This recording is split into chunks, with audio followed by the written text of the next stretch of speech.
And at first, Jeremiah had several different initiatives. He tried several different things, but none of them seemed to yield very much fruit.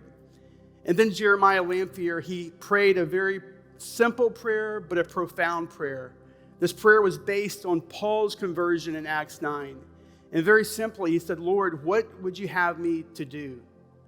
And from that moment, the Lord led him to start a prayer service, just to dedicate a room in his church at the noontime hour from 12 to 1, where most business people were off of work, where they could come by the church and pray.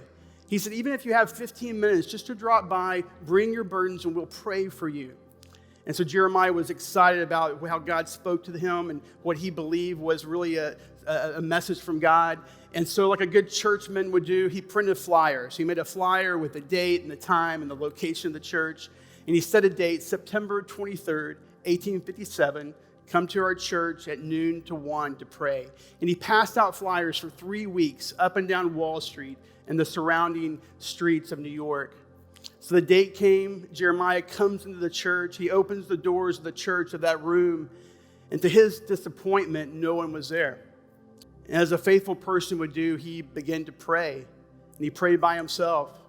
30 minutes later, he heard footsteps. A total of 6 people came to pray with Jeremiah that day.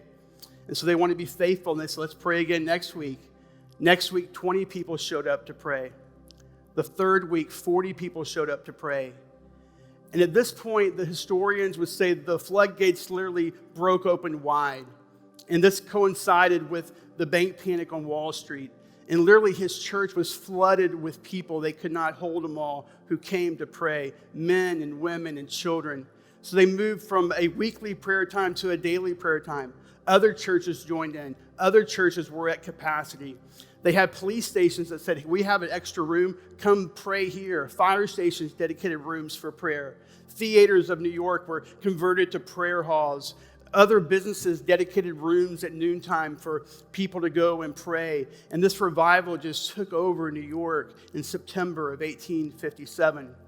The New York newspapers began to cover this. It was such big news. They began to have a daily column dedicated for the prayer revival.